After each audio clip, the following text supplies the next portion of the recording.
listening to Wolf Spirit Radio.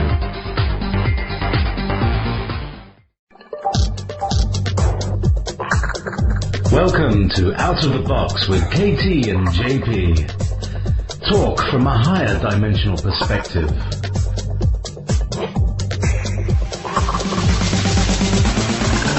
Looking at current affairs and the energies of the times. With a high vibrational proactive approach.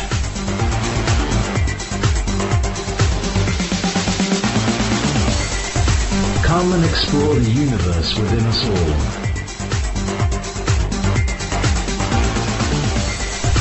Sundays, 1 till 3 on Wolf Spirit Radio. With KT Gallanti and Jay Perron.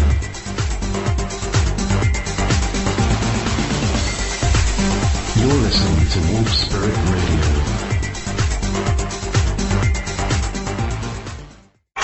You are indeed listening to Wolf Spirit Radio, and you're listening to myself, JayPee, and my delightful,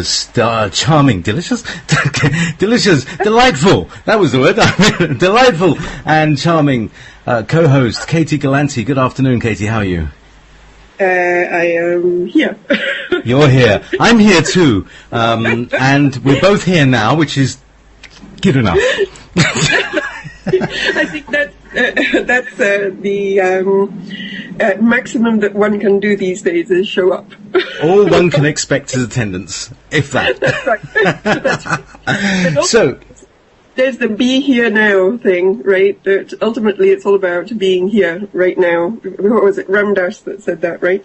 That's right. That's where. Well, I'm here and I'm now, and you're here now, and there's a whole bunch of people listening.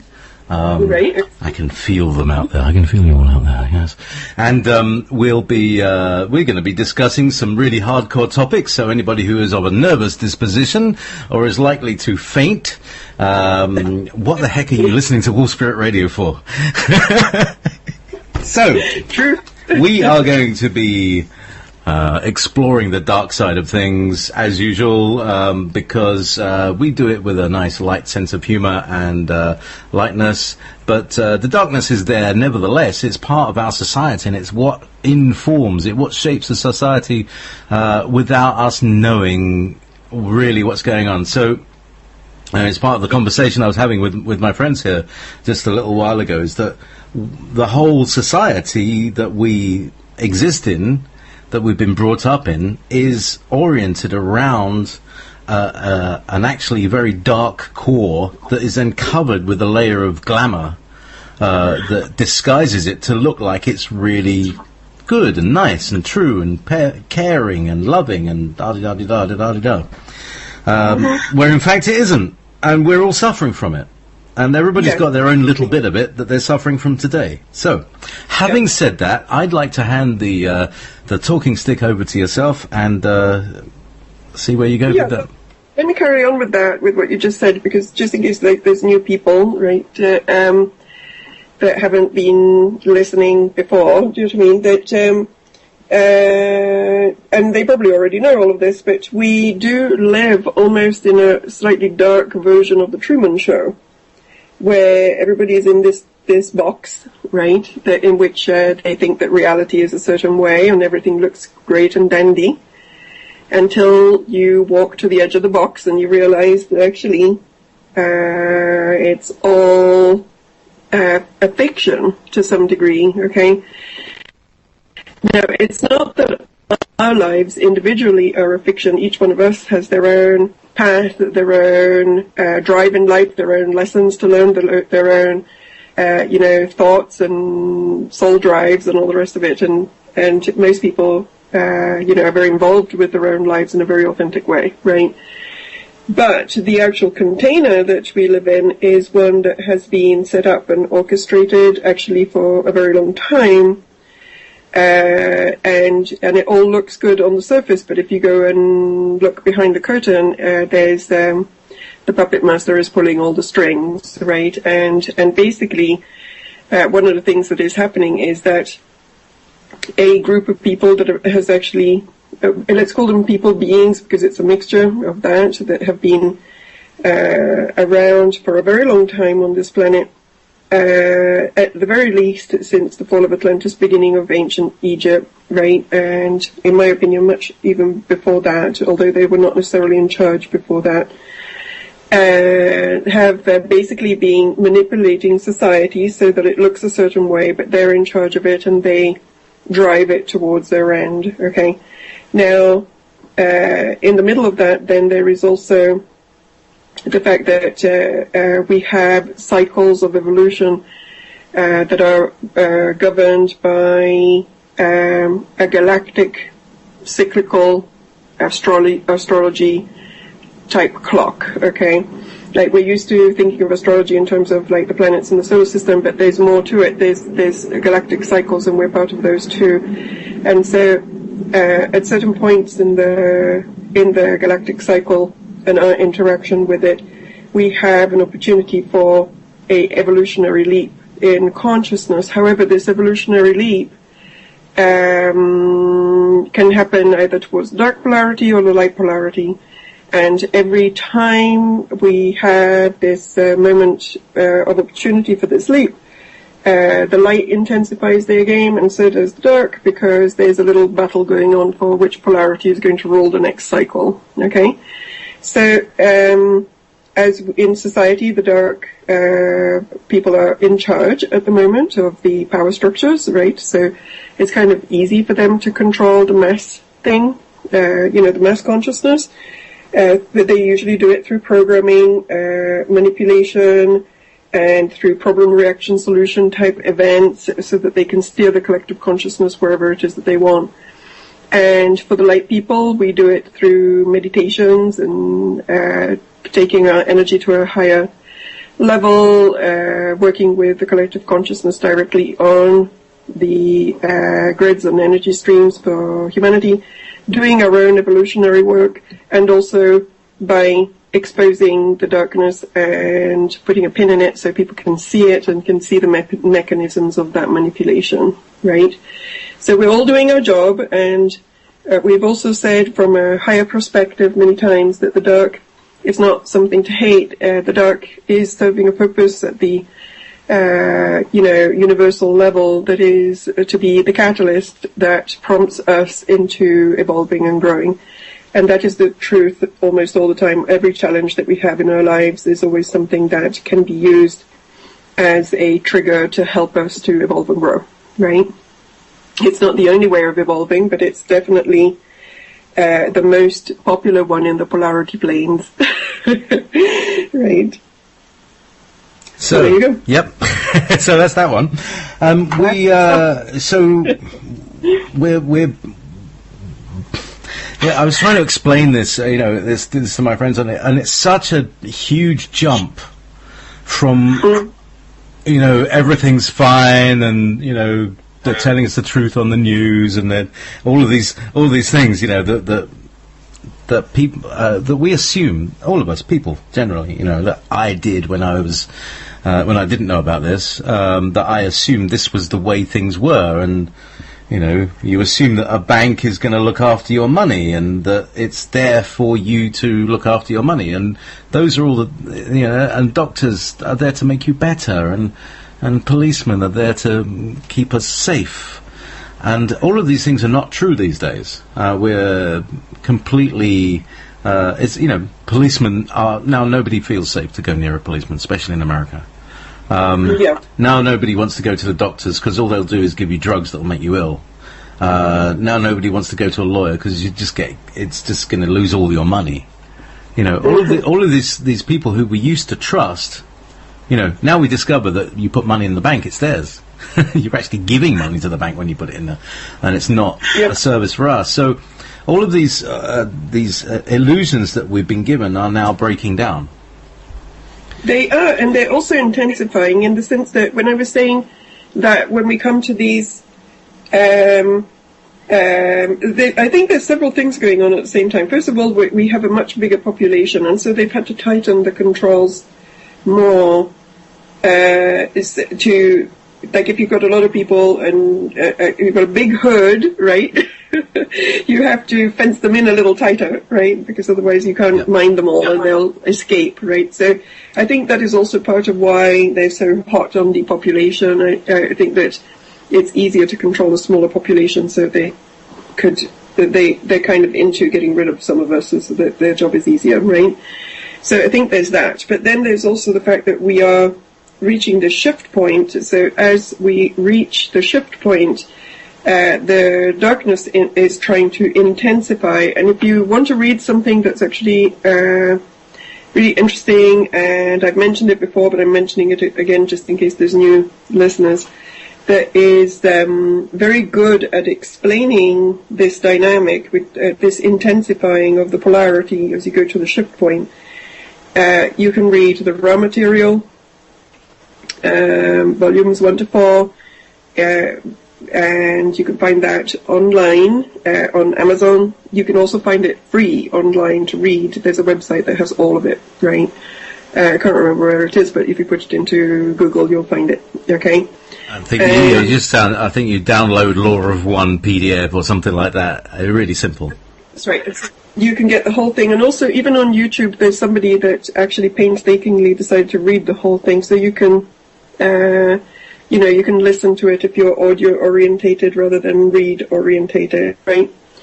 And that's a really important work. It was brought through in between 1980 and 1984 by Carla Ruckert, who is amazing, and who was working with 2 other people, Don Elkins, and the third one is called Jim McCarthy, I think. I can't remember his last name. But anyway, they worked as 3 people together. The initial thing was that Don Elkins was really interested in seeing if he could create a telepathic connection with extraterrestrials. He was a very early UFO researcher, right? And but instead, they ended up contacting this 6th density. That's how it describes itself, as 6th density social memory complex Ra. And this Ra is not, it's not a funky dark Egyptian thing. It's connected to Egypt in some ways, but it's basically a higher dimensional consciousness that comes up with all sorts of information, and it's complex information. It's not super easy to, I remember when I was reading it the first time, you literally could read 2 or 3 pages, then you had to put it down and, go do something else for a while, right? And then you could read another 2 or 3 pages. It's not super light reading, right? And some of it doesn't make sense. But by the end of it, you come away with some basic concepts, and some of the basic concepts are that, we are in a world that is in evolution, and that there's a lot of places like here that are doing the same thing. And there's light polarity and dark polarity, service to self, service to other, right? And that everybody is evolving on their own track. The service to self people are evolving on the service to self track. They're trying to be as service to self as they possibly can. That's their goal, right? And the service to others are doing the same, right? And that during these shift points that they call the harvest, each polarity is trying to graduate in their own way. So the service to self people are trying to become 4th dimensional, 4th density dark, and the light polarity people are trying to become 4th density light, right, as a collective consciousness. And she then talks about the wanderers that are the beings from other dimensions, realities, vibrations that are here incarnated in human bodies to assist with this process and to help either side to do whatever it is that they need to do. And the role of the reason for which there is this dark polarity, and for which there are polarity planes in the first place in creation, is because they function as catalyst. These are the dimensions in which we experience pain. We also experience the option of making choices between one thing or another, right? So there's the free will and the ability to choose of your free will what it is that you want to do, and certain choices will take you closer to your soul, and other ones will take you away from them, and then you experience what is called karma. That is nothing but the feedback loop of your own choices, right? You get the feedback loop that tells you, oh, well, that was a great choice, and that was not so great a choice. Do you know what I mean? And so so there's a purpose. I mean, in this framework, there's a purpose to all of it, right? But this does not mean that we say, okay, well, there's a purpose to all of it, therefore let's let the dark people do whatever they want. Do you know what I mean? The purpose of the dark is to be dark, but the purpose that we have is to counteract that and rise above it. Okay, so that's what we need to do, both by exposing it and by holding higher light so that we can go to the next level. Now, the other resource is actually written by the representative of the dark polarity, and it's called the Hidden Hand document, and it's on Illuminati News. When you go to Illuminati News and you try to find this document, something pops up that tells you that you're about to be virused and your computer is about to shut down. Ignore that. Go to the document. Okay. They obviously don't particularly want people to read it. Okay. So they put a warning on that site. The document is fine. You'll click on it and you can read it fine. Okay. And basically all of this is stated in a different way by a representative of, quote unquote, the dark side, right? Who says that he's coming out to talk about it because he has to, because part of their MO is that they have to actually always tell you what it is that they're doing, even if often they do it in a way that is not very apparent and very few people actually hear it or catch on, right? They always find a way to tell you what it is that they're doing because that is how they stay in balance with the law of free will, okay, and the law of karma, okay? Because if they tell you, then they're giving you a choice, and if you hear it and don't do anything about it, they consider that it was your free will, and that they are scot-free and could do whatever they want. Do you know what I mean? So both of those things can teach you about the dynamics of a light and dark type deal, right? And bringing it into present time, we are now here on the verge of the Grand Cross, astrologically, that is going to be exact between April 20th and April 23rd. Major astrological alignment. It's actually a Grand Cross, it's not really an alignment, but Pluto is going to be in Capricorn at 13 degrees. Uranus is going to be in Aries at 13 degrees. Then Mars is going to be in Libra at 13 degrees, and the Sun, Jupiter is going to be in Cancer at 13 degrees. So it's like a 13 degrees Grand Cross, right? Unlucky for some. Yeah. Well, 13 degrees is the degree of Sirius, right? So it's also the degree of the Sun of the United States, and which was, as we know, the United States was founded by Masons, so they knew what they were doing by choosing that day as the birth date of the United States, okay? 13 degrees of Cancer is an extremely powerful degree. It's conjunct Sirius, and it is considered to be if you go and read the literature on the degree of Sirius in astrology, it will tell you that it's a fixed star that has as a quality that it gives power and leadership to whoever has their sun or their stuff on this degree, right? And guess who has 13 degrees of Cancer Sun, apart from the United States? Katie Gallanti. Yeah, that's true. It's me. Although I wasn't about to say that. Is it Obama? No, George W. Bush. Bushy baby. Bushy baby. He has 13 degrees of Cancer Sun. Okay.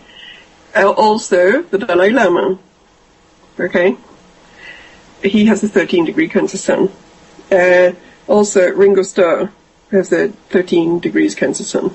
Okay.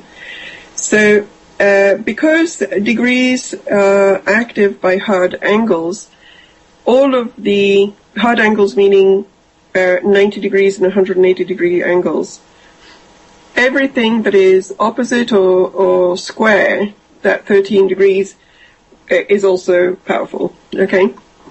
So we have a grand cross that's coming up where every single one of the planets that we mentioned is on a 13 degree, right? And they are in an exact tight configuration. It's very rare. It's not that common to have Pluto-Uranus in a square aspect exact period, and to have it with all the other ones, it's a big deal, okay? That's why every single person that is an astrologer out there is writing about it at the moment, or talking about it, because it's big. And then, just to make it a little bit more, juicy, tomorrow is a lunar eclipse that is also with degrees activated that plug into that Grand Cross 13 degrees configuration.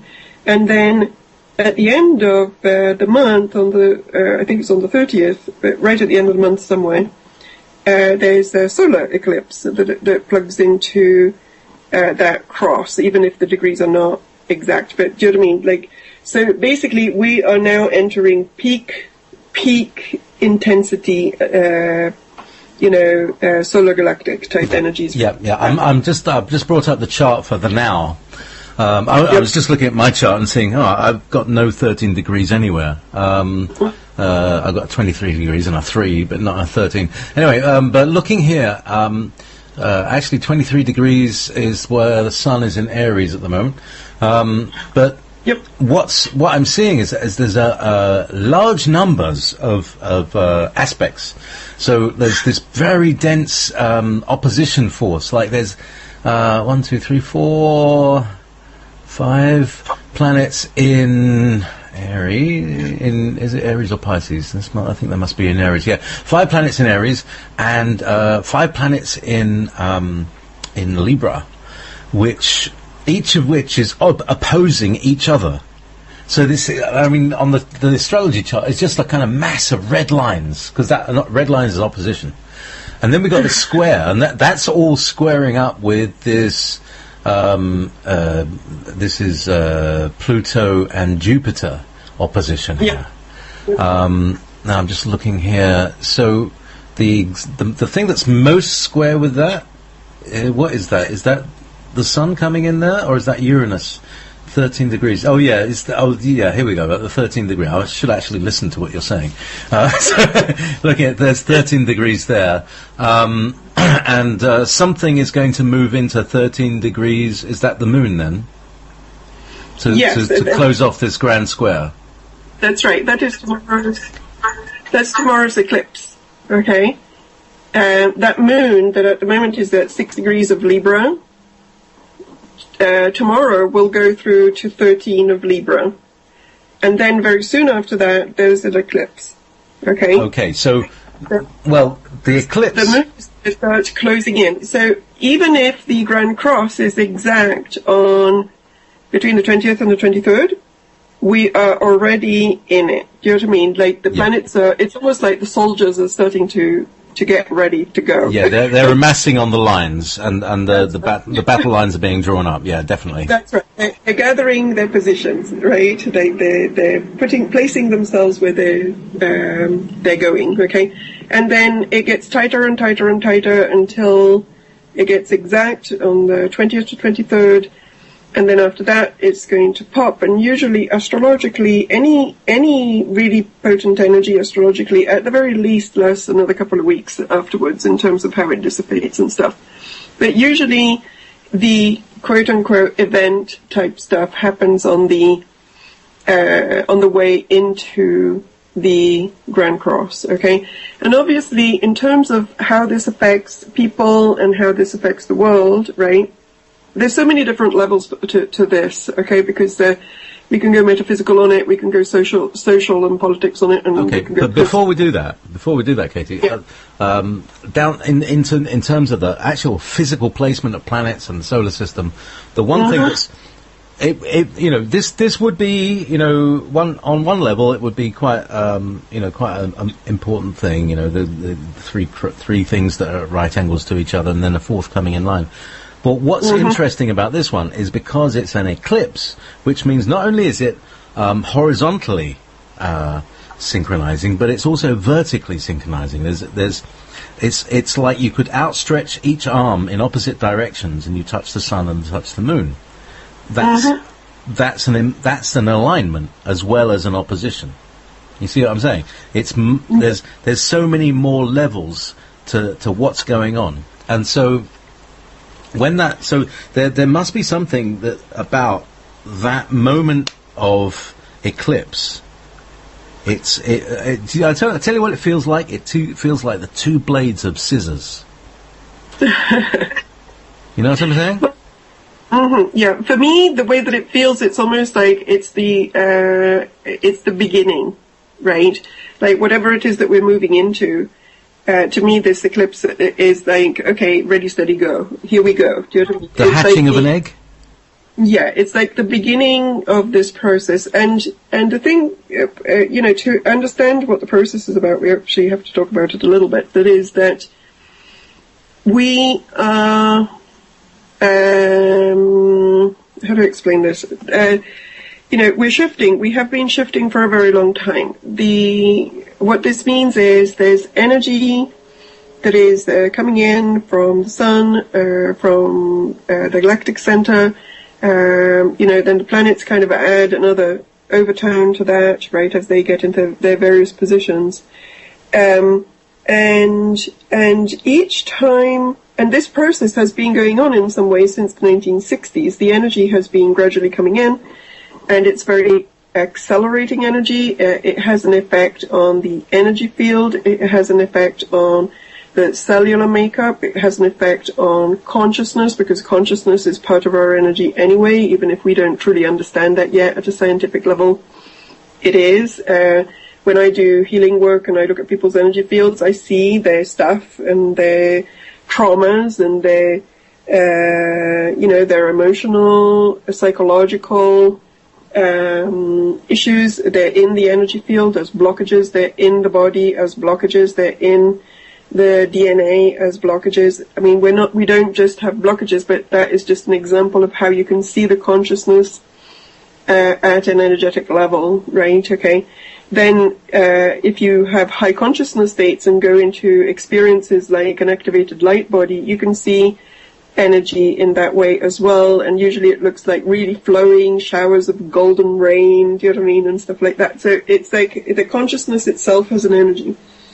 And one could say that in some ways consciousness is all that there is, and that consciousness is manifesting that energy in the first place, if you want to get all philosophical and metaphysical, right? But what is happening is that the consciousness energy that are intertwined are being pulsed towards us from the galactic center, and then they come through the filter of the sun and the solar system, and then through that they trigger Earth, and through triggering Earth they trigger our own energy field, and our own energy field gets activated. Now, every time some of this energy comes in, which has been happening for a long time, but in a more kind of gradual, gentle kind of way, our stuff gets triggered. We go into a spontaneous release process, and we end up dealing with our own issues, and we work on ourselves if we are doing the work, and then we shift to a slightly clearer, more conscious level. Okay, and this is part of why we have had things such as the human potential movement, the birth of a more deep kind of psychology over the past 100 years or so, therapy, do you know what I mean? All of these kind of things, they exist at the moment for a reason. It's not that people before didn't have stuff, but now we're all working on shifting and becoming more conscious and eliminating baggage from our fields, okay? And the souls that are more conscious are kind of leaders in that process, right? And as we do that, we become clearer, we become lighter, our energy fields become more expanded, our cellular level becomes, more open and all of that kind of stuff. Now, however, when we reach these kind of, the past 5 or 6 years or so, probably since 2008, the energy has been stepping up and stepping up and stepping up. And now we're almost at the point where it's like, okay, you better have dealt with your stuff because it's popping every single day, right? We now don't have time often to process events through the mental body, which I believe is not a bad thing, because the mental body usually would say, I'm feeling a little depressed. Let me think about that. What's going on? Well, let's have a cookie. Okay, well, maybe I should go for a walk. Oh, maybe I should call a therapist. Maybe I should do whatever, right? And the mental body processes whatever, tries to figure it all out. Now it's like the speed of events and triggering that is coming from the energy that is so is almost constant and really accelerated, is making people's stuff pop in real time. So you don't really even have time to think about why you're upset. You're upset, period. Okay. Yes. So, you're suddenly feeling rage about things that happened 10 years ago, right? And you're in your rage bubble for 24 hours and then it's gone. Okay. 24 hours? I've been in rage bubbles for 5 seconds. That's right. I walked through one. There was a weird thing. I was on my way to my girlfriend's house, actually, and I was just walking along the road in the country track, and I just about to turn a corner, and suddenly I felt really, really angry. Like, why do I want to go? Having all these, and then I walk a few yards, and then it just was over. And not there anymore. It's like, what was that? A big WTF moment. So, to me, it feels like, almost like it's like a cloud. I can't quite describe this, but it's like, almost like a snowball or a candy floss. This thing that passes through, like a big kind of cloud, misty feeling thing that it just happened that it was raining on the ground and you just happened to walk through it at the time, like a glob of feeling. Is that, I can't get, there's no words for it because it's a feeling. Okay, it is, but there's a mechanism to it, okay? And because I'm the physicist, I have to explain the mechanism. Thank you, Captain. Okay, all right. That is basically, if you imagine that the galactic solar field is like a hose, right? Let's say, you it's like a stream of energy, right? And it has some power to it. So let's say, and imagine that you as a person, you have your own physical body, and inside your physical body, you have all of these pockets of energy, right? That are stuff that is not processed. Because that's what we do with our energy. You know how when we eat toxins, and the liver is like, I've got too many toxins, let me wrap this in a little thing of fat and I'll stick it in your belly somewhere. I'll deal with it later. Encapsulation, isn't it? They call it encapsulation. It is, and so the liver basically wraps up into fat anything it can't deal with, and it sticks it usually in your midsection somewhere, right? Really, I've never noticed that. I've never noticed anything sticking in my midsection. Funny that, isn't it? Anyway, go on. Yeah, I thought that example may ring a bell. By the way, my midsection is very, very, cuddly. liver-free. So, yes. Okay. So that's what the liver does, right? Toxin, put it in a little thingy, put it to the side somewhere, right? If you keep on being really toxic, then it will start sticking it in your butt and all the rest of it as well, right? So we do the same thing at the emotional level, right? And at the psychological level. There is that if we have stuff that we haven't dealt with, and often trauma is stuff that we don't deal with because the trauma that happens as children, for example, we can't deal with it. We don't have the apparatus to deal with it. We're not really designed as human beings to be traumatized as small children. We live in a world that does that to us because it's a dark world and people are not in their heart enough to not injure children, right? But So parents actually injure their own offspring. That is actually something that you don't even see in nature that much. Like, we injure our own, right? Which is kind of weird if you think about it, right? It's not really supposed to happen that way. So very often a child does not have the tools and the apparatus to deal with trauma. So what does it do? It sticks it somewhere in the psyche, and then it becomes a fragment, right? A memory fragment, a trauma fragment that one can retrieve at a later time in their lives, or not, right? Some people carry their trauma with them lifetime to lifetime. You also have past life trauma. It does the same thing. It gets stuck usually in the DNA, the past life trauma, okay? So you have these pieces, these kind of energetic bubbles that are stuck in the emotional body. Some are stuck in the physical body. Some are stuck in the DNA, cellular level, that are basically various levels of unprocessed stuff that is there, okay? So if you can go about your life just walking around and just keeping all this unprocessed stuff, and unless somebody comes and pokes it with a stick and triggers you, you have your dysfunctional coping mechanisms, but you don't really necessarily have to go into that stuff, okay? However, when the galactic wave comes in, it's literally like a burst of energy, and it goes into the energy field, okay? Because we're on the planet, so we are exposed to this just by the fact that we're on this planet at this time. So this burst of energy comes through, and it goes through the energy field, right? And then it lifts up in the air whatever is most available to be triggered, okay? It's like it hits into these bubbles, it hits into these pockets of unprocessed stuff, and it brings them up, right? This is one of the reasons for which people like myself have been saying for the past 15 years, as a healer, deal with your stuff. Prepare. Yes.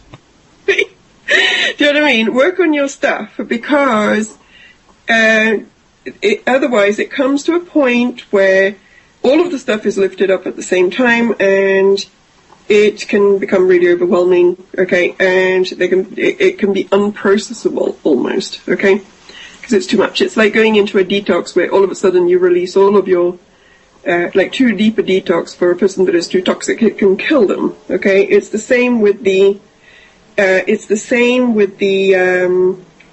baggage that we carry when we're under this power hose, because that's where we're at right now. Before it was a normal voltage hose, and then it was a little stronger, and now we're in the power hose, you know, the water cannon type thing. Have you seen the water cannons at the Yeah, it's more than a fire hose. It's a weapon. That's right. And so the power hose is coming in now, right, the water cannon, and it's going through people's energy fields, and it's literally blasting this stuff up. Now, if you're pretty clear, in some ways, that's actually okay what's happening when we're saying, like, it comes up in 24 hours and it's gone, or it comes up in an hour and it's gone. It means that literally whatever your stuff is doesn't have an obstacle, so it gets hit by this. It comes up and it's released and it's gone, okay? In theory, although we don't do this on the earth plane because we're not trained to do this, but in theory, that's how you should be dealing with emotions anyway. You get angry, you feel it, you let it go. You get sad, you feel it, you let it go. You get afraid, you do your fear thing, and then you let it go. But we have all sorts of layers of conditionings and belief systems that say, oh, it's not good for me to be angry, so stuff it. Oh, if I get angry, Mum will feel bad, so stuff it.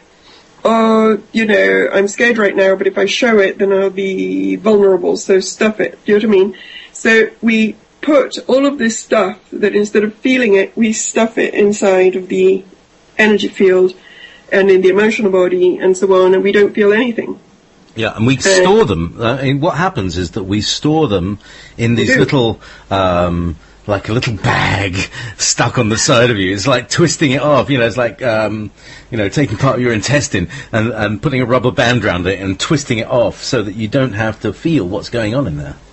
Absolutely. And so we end up with lots of twisted off bits of our intestines, our processing, Because we're talking the same. We eat food, we process it, we deal with it, we let go of it. We can't not. Yeah. And Yep. the idea is that we do that same thing on all other non-physical levels as well. Psychic level, emotional level, that we take in emotionally, and then when we put out emotionally, we do what we do with it. We extract whatever we need to, we purify it, we refine it, and then it becomes useful to the rest of us. Absolutely. So do go on. But I have to say, Katie, that what you've just done a brilliant download of what is stuff. I mean, we could probably have a separate video about that. It's like, what is stuff? And this stuff, if you imagine tying off bits of your own intestines, that's stuff.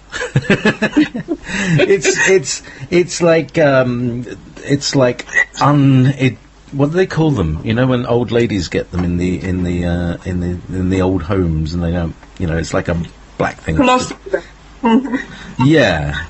But, like, the stuff is that stuff that, imagine, oh, no, let's not go there. But just to get an idea of how dark it can be, that's what the darkness is. That's the darkness in our own bodies.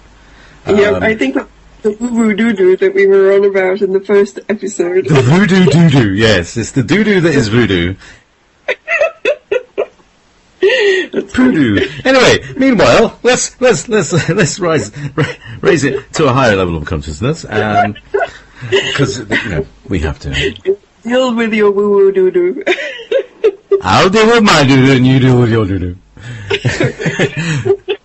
That doo-doo that you do. Someone says emotional diverticulitis. That's right. That's very good. Yeah, and what do you have to do with the emotional? Like, if you have a colon issue, to go into this, right? Because the colon is the release system of the body, right? In some ways, it gets rid of stuff. Right? That's right, and we often have a problem. Even you're talking before about parents hurting their children, and yes. I have to say this is one of the places where we are most damaged in the whole waste elimination department. It's very rare to find people who have some kind of emotional difficulty that is based on, learning to use the bathroom, and learning how to eat and to eat communally. Everybody takes a deep breath in. Oh my God, eating.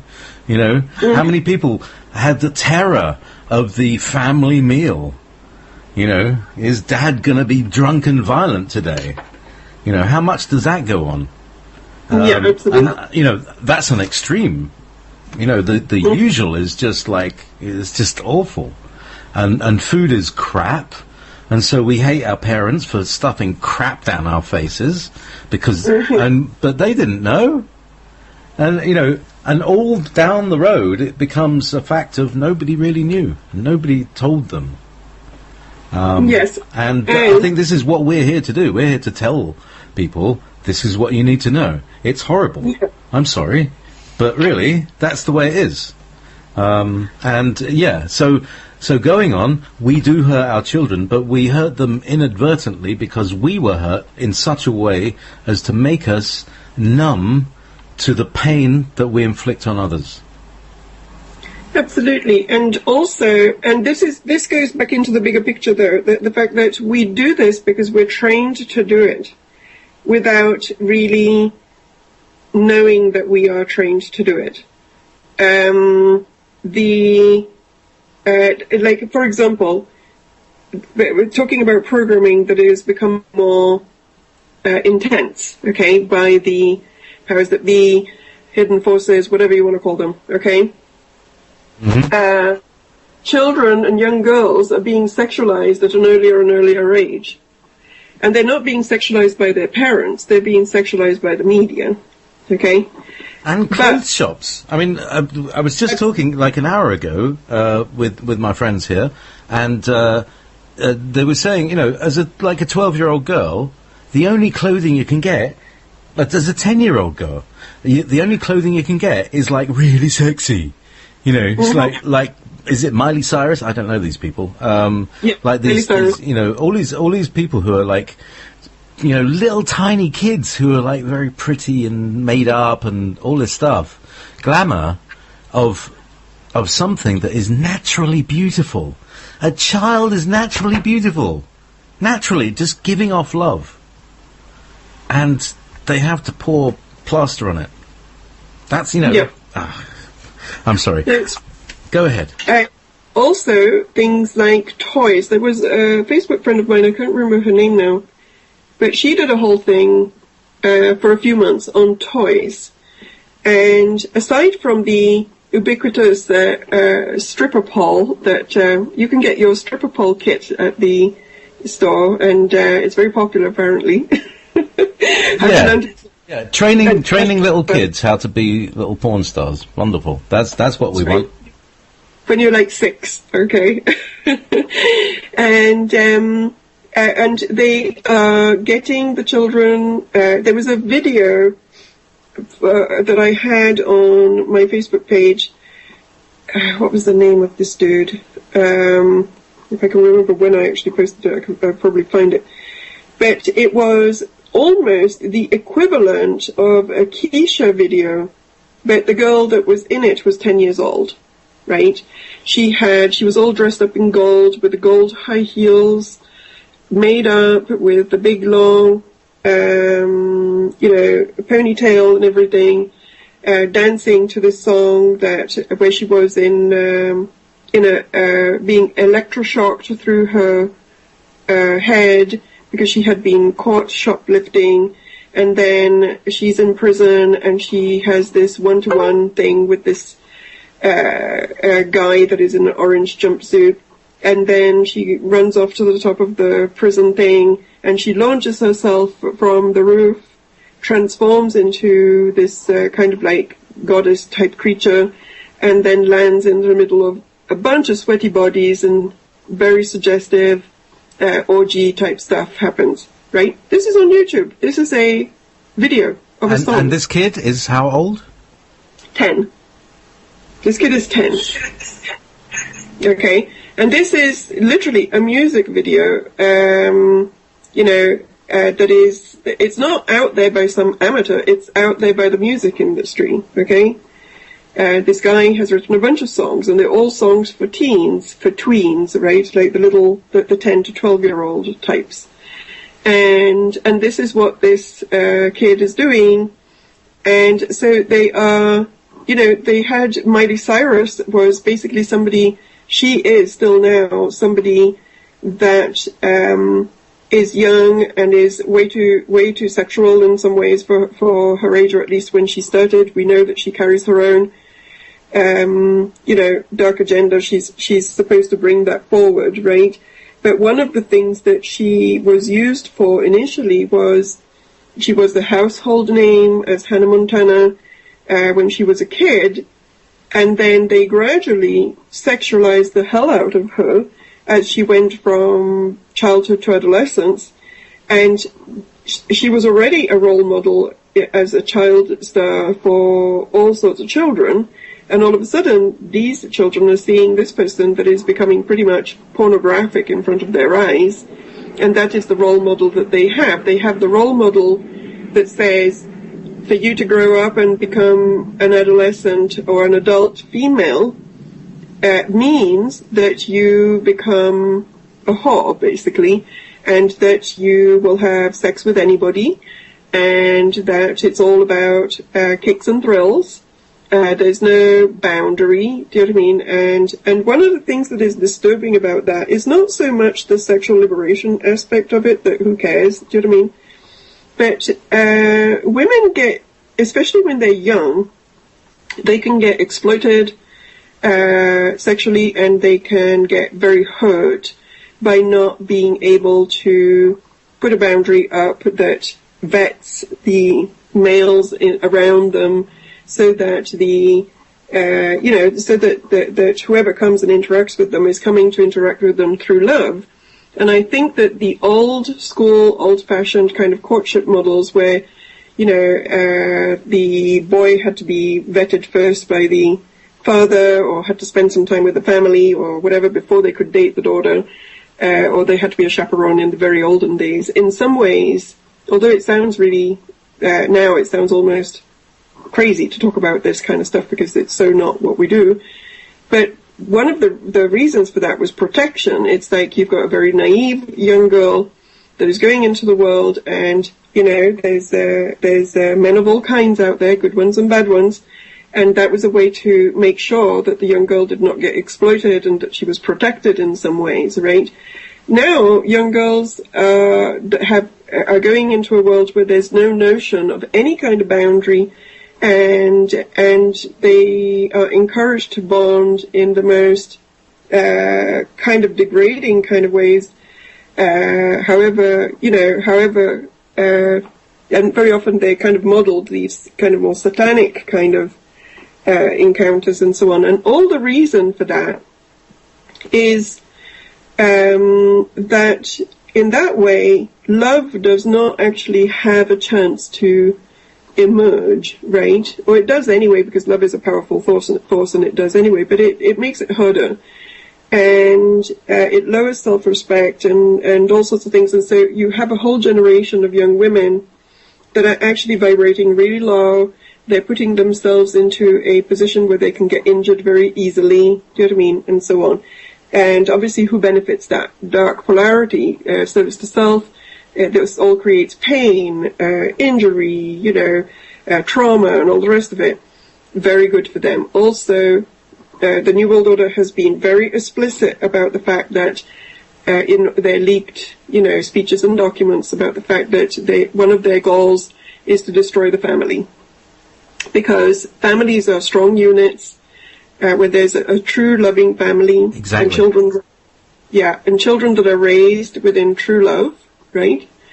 They are kind of indestructible. Like if you have somebody that is raised in a proper way through love in a strong family unit, they have a very strong sense of self.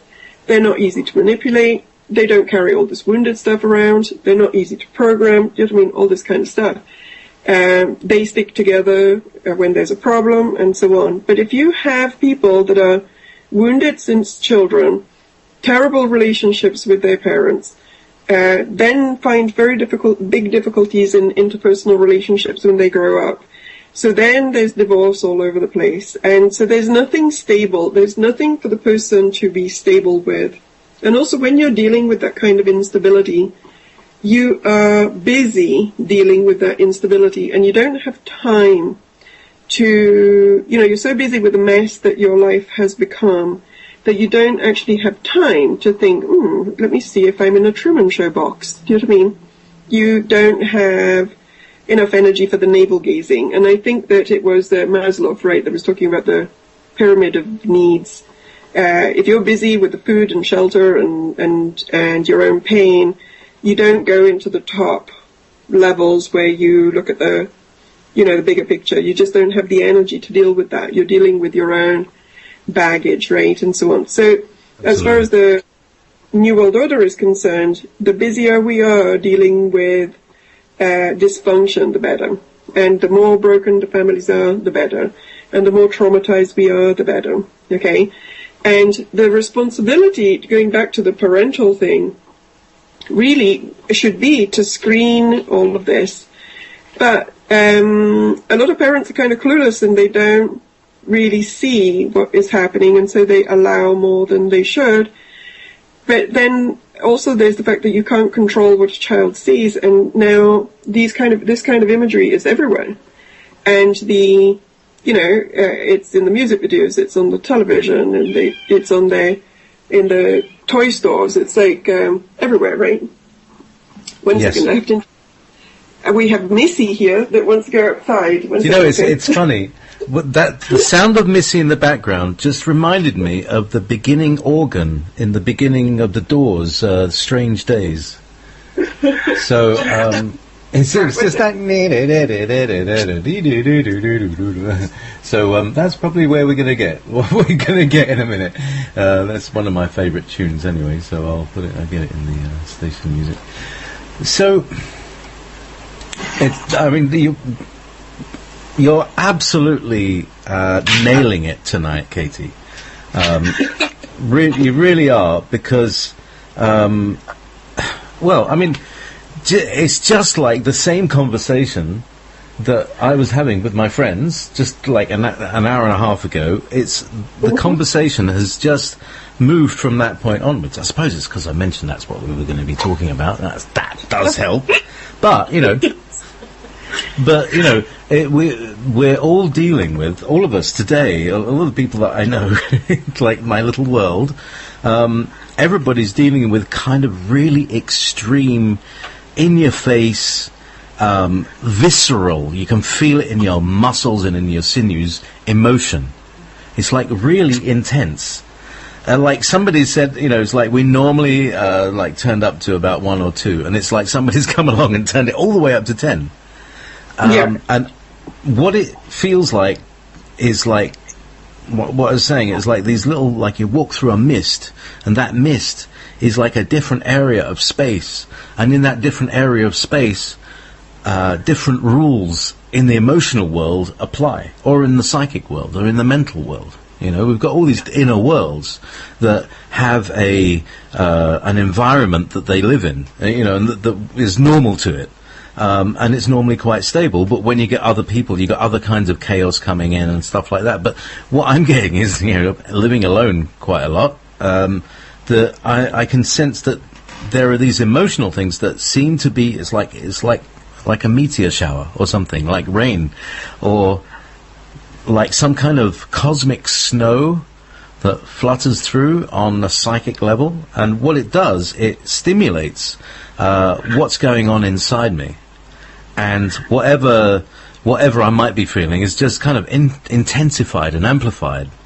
And I'm seeing, you know, people that are coming to me are talking about other people outside of my thing, but again, there's a common theme around it. The common experience of the people that I'm talking to is that everybody else out there is really blowing their top. I mean, yes, in an extreme way that is unprecedented. It's like not just 1 or 2 of, you know, I know loads of people enough that and people talk to me about how they are and what their sort of emotional temperature is. And right now, everybody's, you know, sort of in the orange zone, you know, just about to hit the red. And I think the red is the Grand Cross. And what that means is that we're approaching what they call a moment of truth. Because if you're in your truth at this point, if you're firmly in your truth, then you won't get knocked over by the Grand Cross.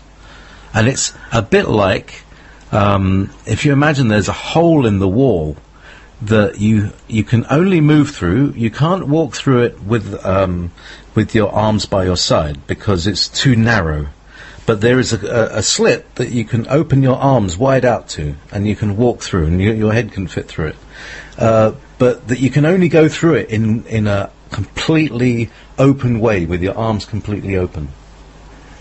You see what I mean? Like the Ankh. We're walking through an Ankh symbol, and that somehow we have to be able to embrace this thing.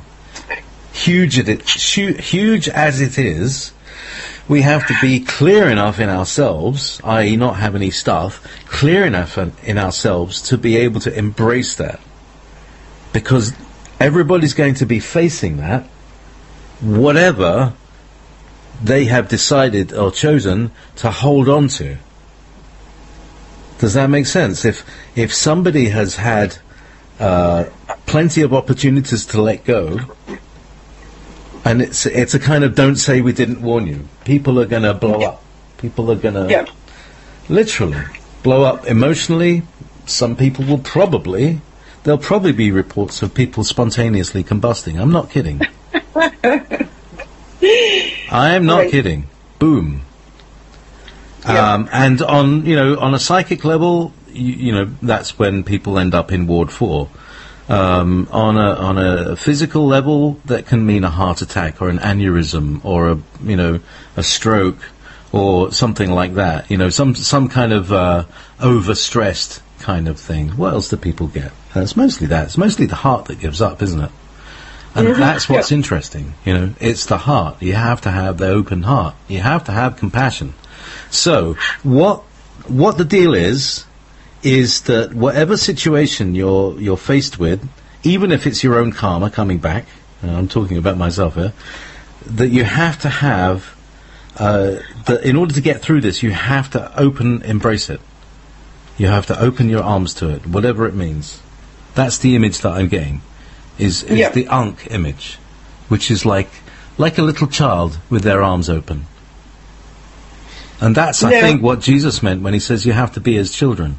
And children accept everything with open arms. And it's only as when we're going through puberty that we learn to close up. Yeah, I could add something to that. All of that is true, right? And if you have a lot of energetically stored baggage, it's not just about attitude, okay? Because what you're saying is basically, if your heart is open, do you know what I mean, and so on, you can do all of this stuff, which is true. That's true. Yes. Especially if you're clear, okay? But if you're not clear, right, the energy is going to trigger you anyway, and the degree of triggering has to do, it's almost like a mathematical equation. More stuff equals more intensity of experience. The more stuff you have, the more intense it is. One of the reasons which I have been offering and busy offering for the past months, and especially the past 2 weeks, energetic clearing processes to help people to be ready for this kind of stuff, is that the system can be overloaded. You can have too much, and then when the energy comes, it pushes all your stuff to the foreground too fast, and it can become overwhelming. All right. In theory, in theory, we have had several years to work through our stuff, right? But not everybody has access to the healing tools that they would need to do everything that they need to do. Not everybody has access, like you and I, for example, have access to each other. We help each other all the time. Do you know what I mean? I have other friends in my life with which I do that, and so we can process in real time and so on. But there can be situations where literally there's almost like too much in the energy field, and it's a good idea to clear some of that stuff out. Even the sooner the better, as we go into the Grand Cross, right? That is part of, for example, why I have been offering like the process of clearing. It's on my website. You can have a look at it. It's actually almost 2 hours of clearing, and I'm offering it for $100 because if I had to charge proper rates for it, it would probably be like $250. Do you know what I mean? But it's going through every single level and clearing stuff out so that people can be prepared to not be ultra triggered when this kind of wave comes. Now, we've talked about all of the difficult stuff, right? The difficult stuff is your stuff is going to blow.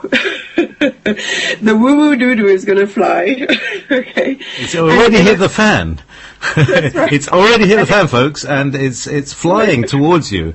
And here's your emergency resuscitation system. So. Yeah. So, and that's the downside. Do you know what I mean? Like, it's actually, there's a positive side to the downside, but in terms of our experience of it, that's the downside, right?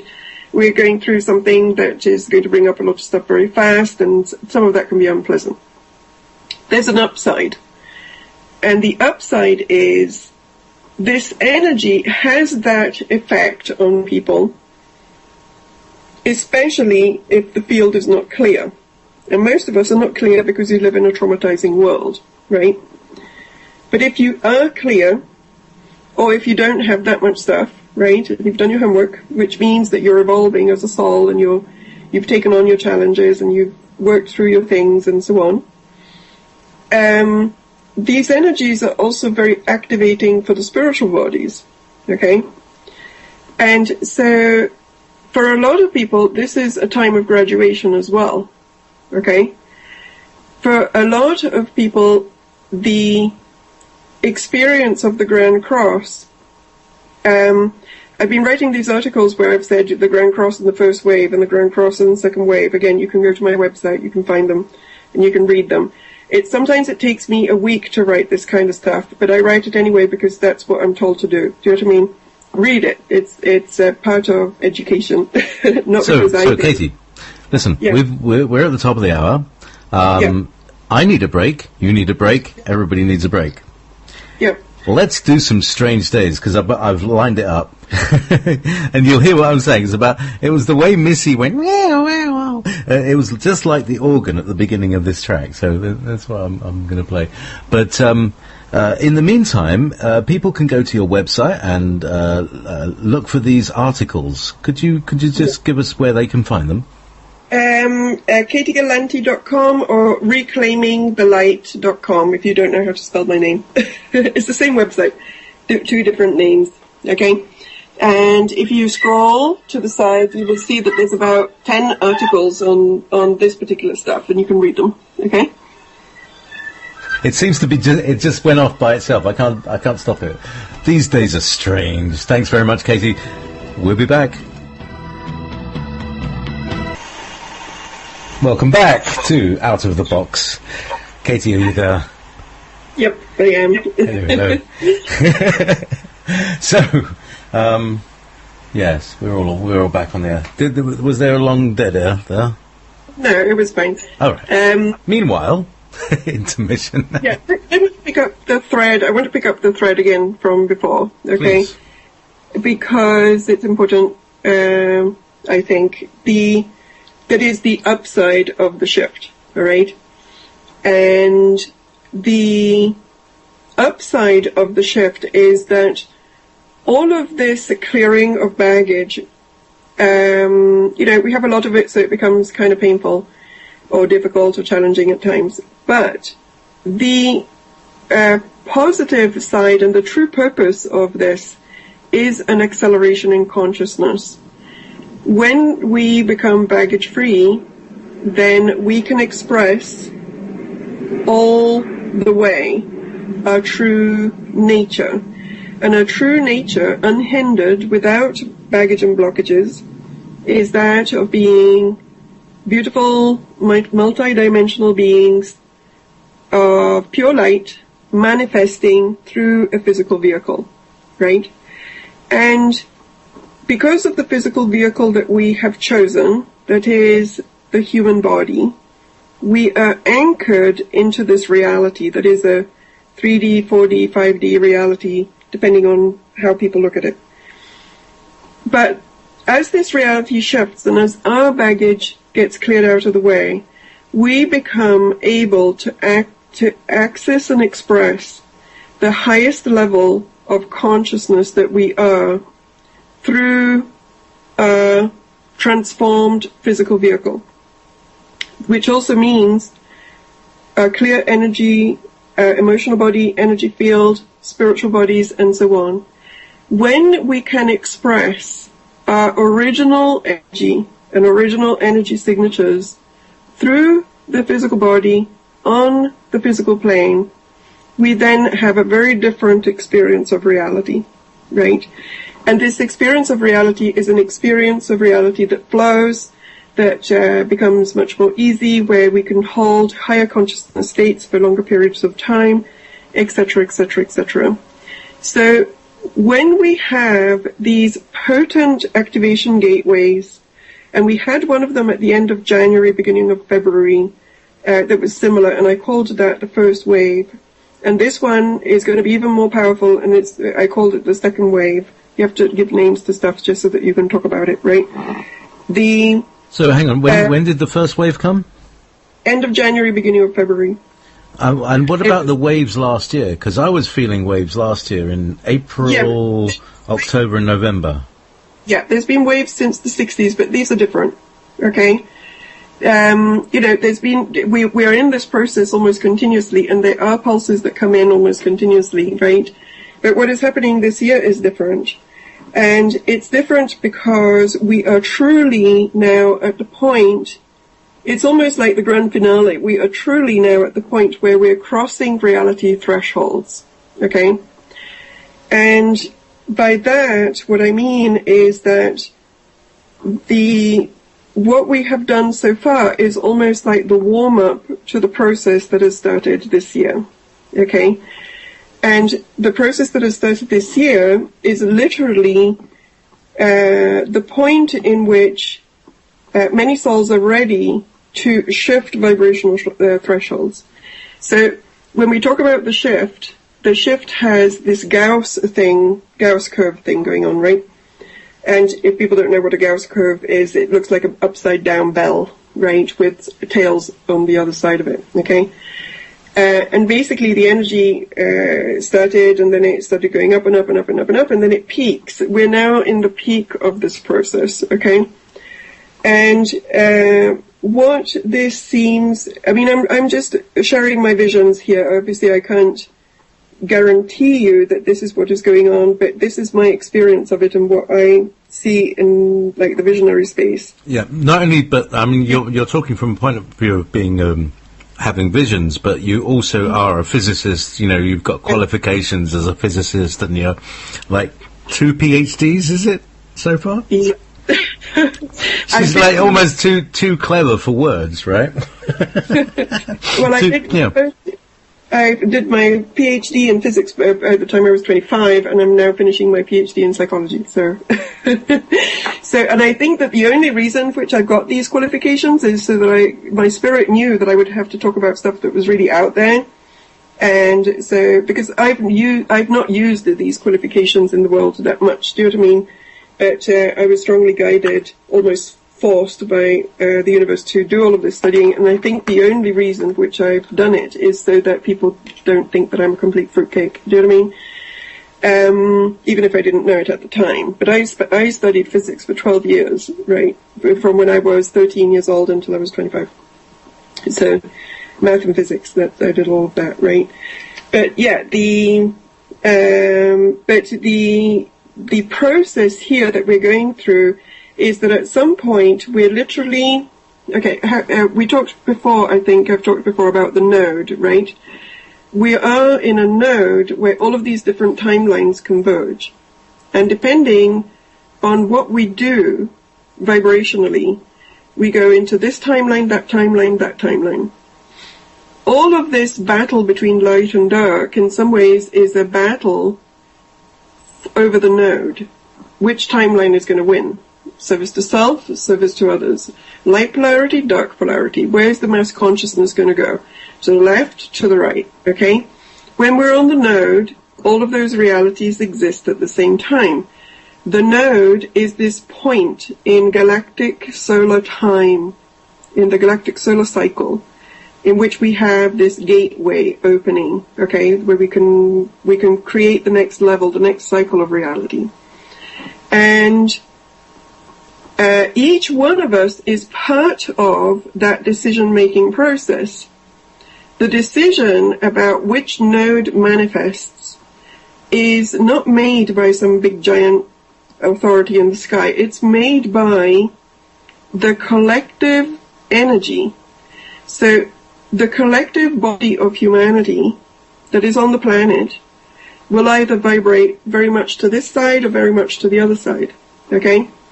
Now, for this kind of thing to occur, each person, each soul, is involved in their own journey of personal shifting, and each person is going through their own clarification of polarity and timeline.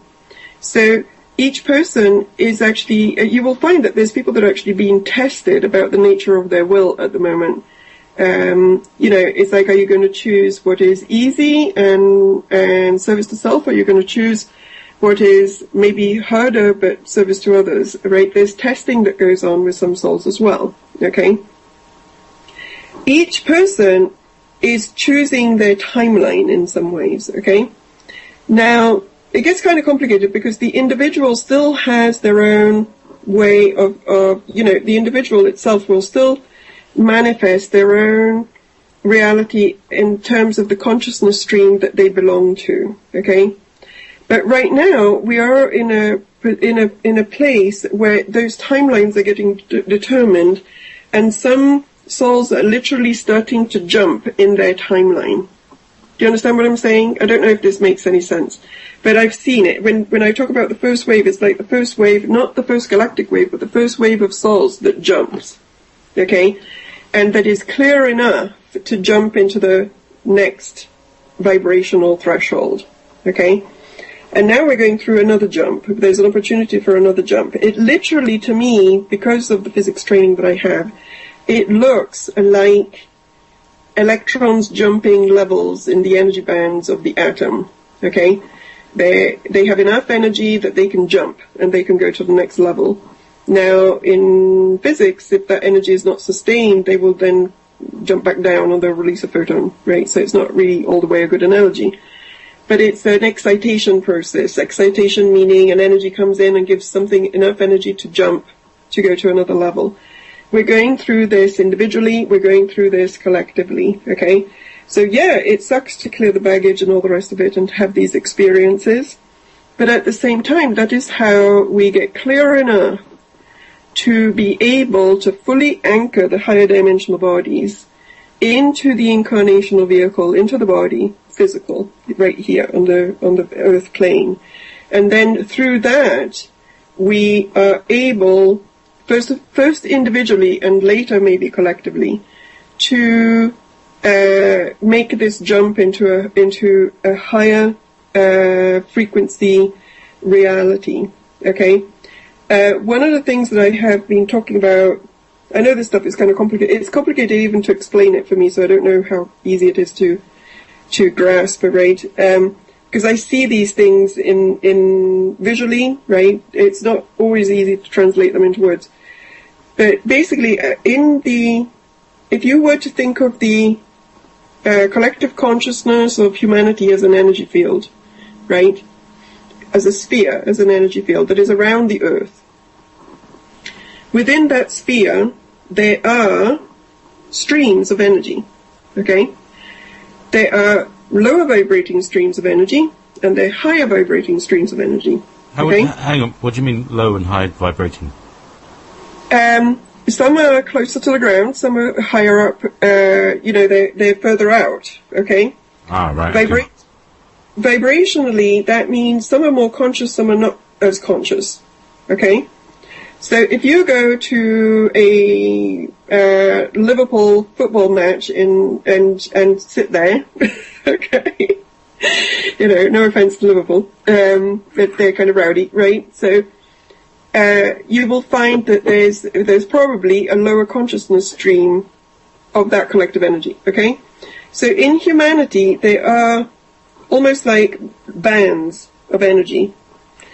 I see these things. It's a bit like AM and FM and VHF and all that.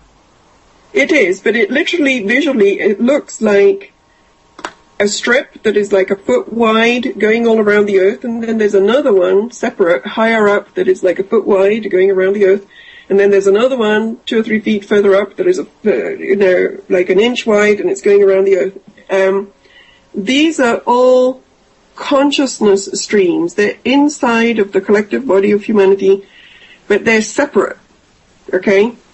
And people tend to gravitate and have experiences that live within their own consciousness stream, which means you'll have friends that vibrate kind of at your same level, you'll have experiences that kind of vibrate at the same level, okay?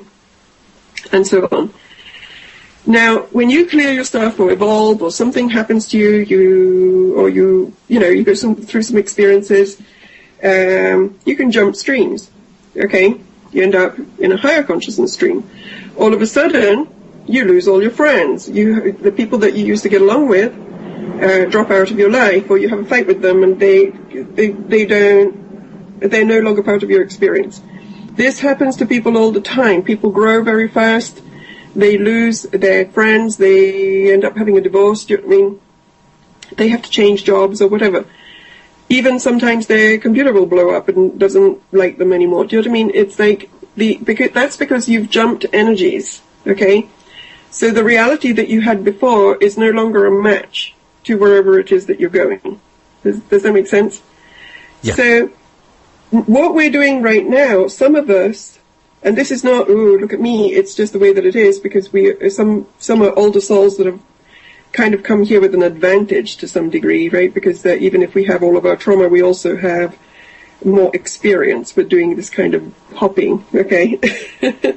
But some of us are ready now to make the leap into the highest consciousness streams that are available for the earth plane at this time. And the Grand Cross allows that opportunity. The Grand Cross has that opportunity in it. It's like time for a leap, time for a big leap. You can actually leap really far at this time.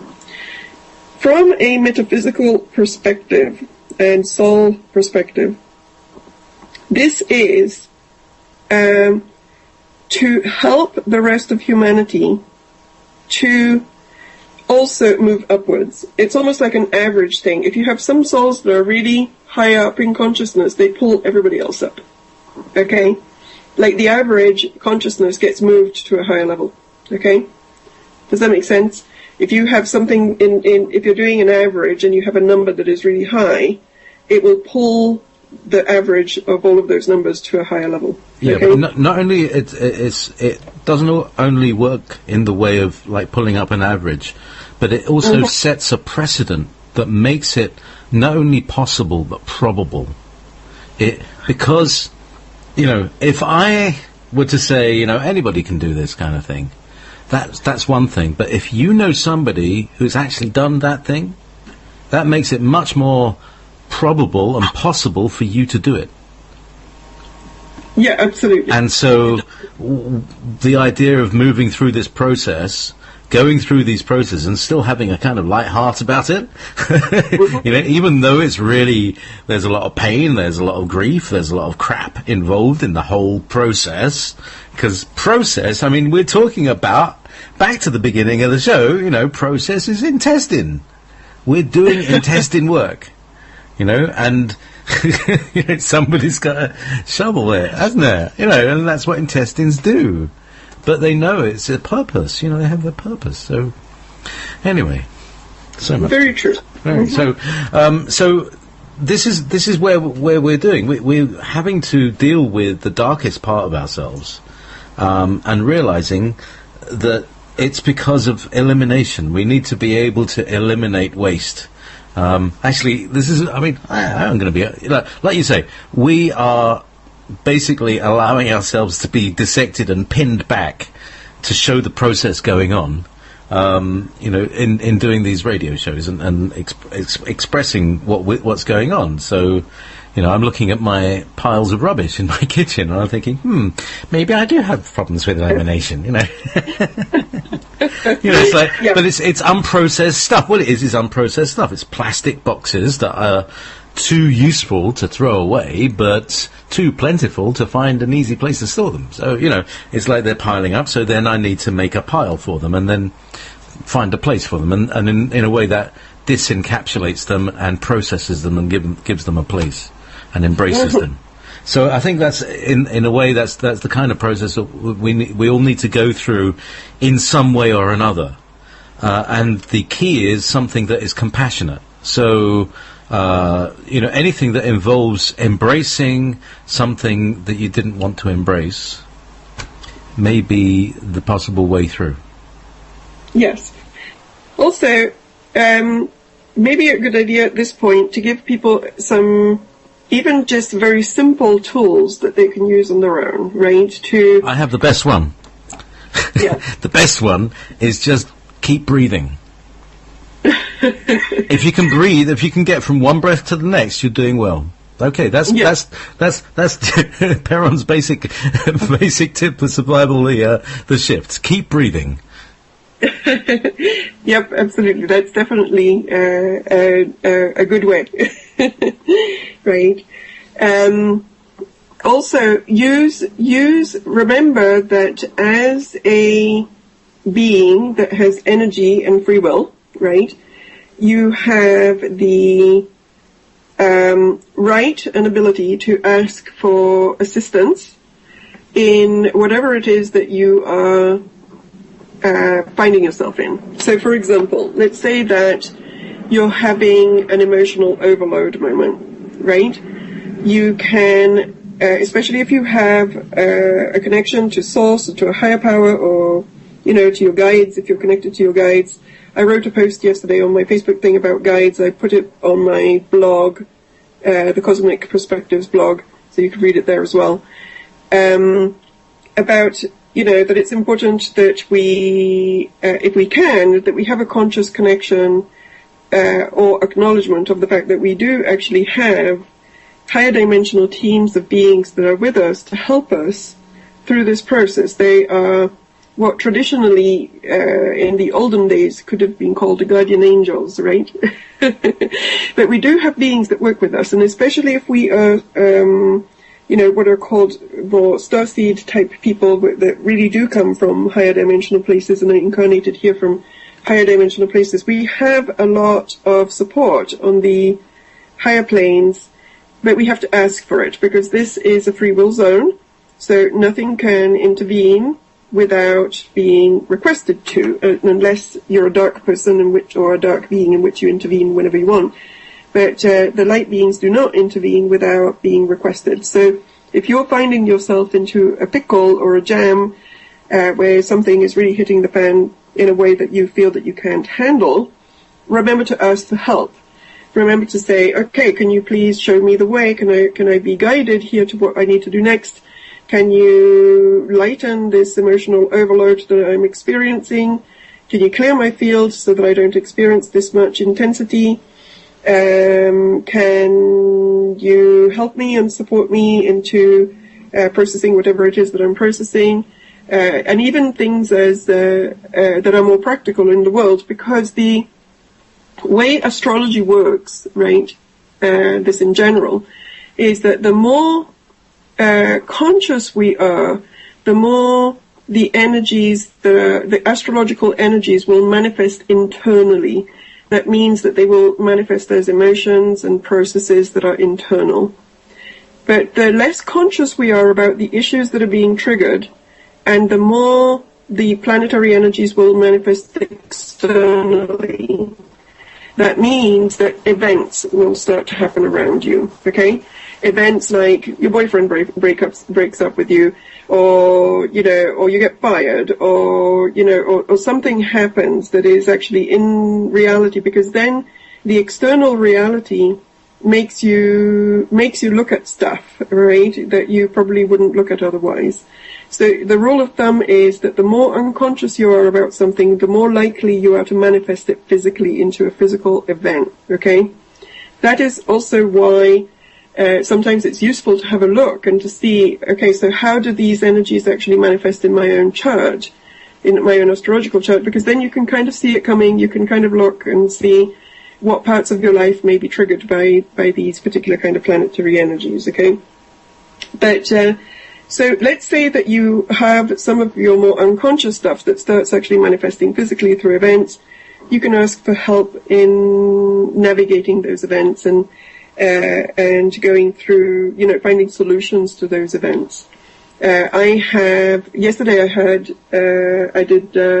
4 clients back to back, right? And each one of them was dealing with some kind of outer world crises of some kind that they were manifesting. One person was about to become homeless and had to. The dates of it were really interesting, because they had to find somewhere to live by April 25th or something. Do you know what I mean? Like by the end of April, it was so clustered around the Grand Cross, right? So it's kind of interesting to see that manifestation. Okay. But everybody was dealing with some kind of outer world crises that was making them reach out in some way, okay?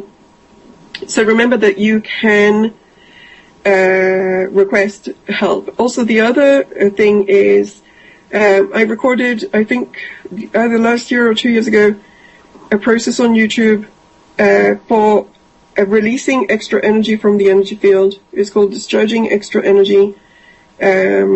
I talk at the beginning, trying to explain it. If you want to skip that, it's fine. at the 8th minute of that video, you just go into the process, and it's basically a process that is kind of, a generalization of what I actually do when I clear people. That leads you into releasing and discharging some of this galactic solar field energy that may be too much for you, and expanding your energy field and so on. Because sometimes people have symptoms like they feel that their nervous system is going to blow, right? It's not just that they're experiencing emotions. They literally feel like they have a massive headache, or their nervous system gets too heated up. They feel, I used to call it cosmic PMS, right?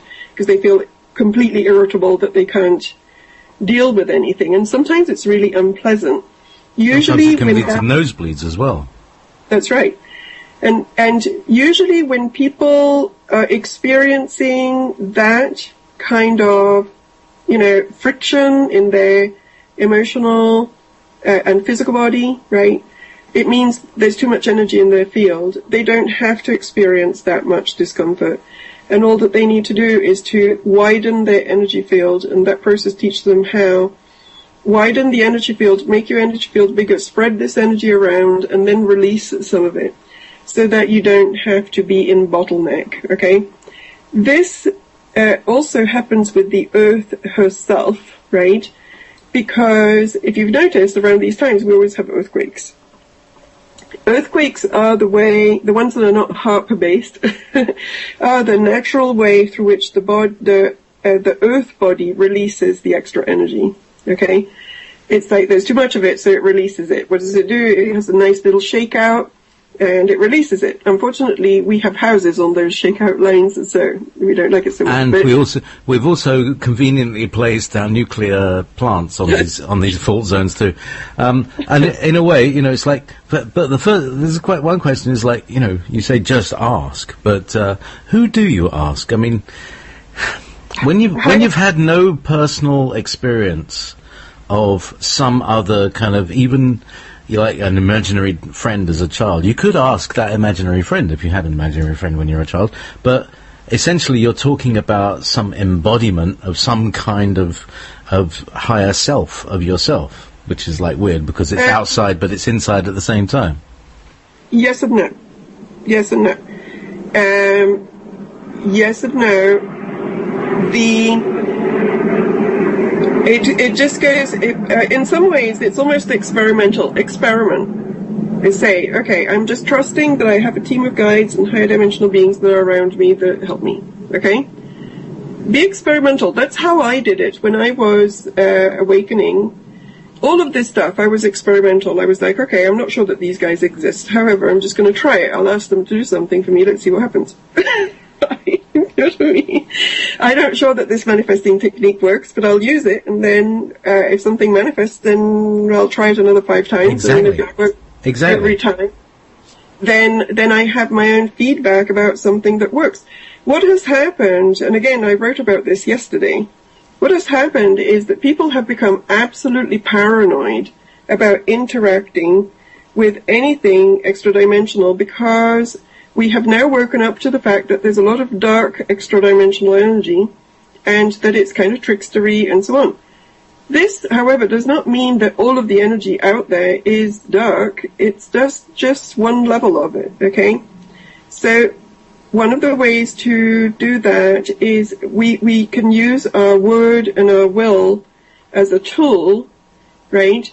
And we can ask appropriately, and asking appropriately means, okay, I would like some support on this from my higher dimensional teams, not somebody else's, mine, not somebody's grandma, not Lucifer's best friend, my higher dimensional assistance teams, okay?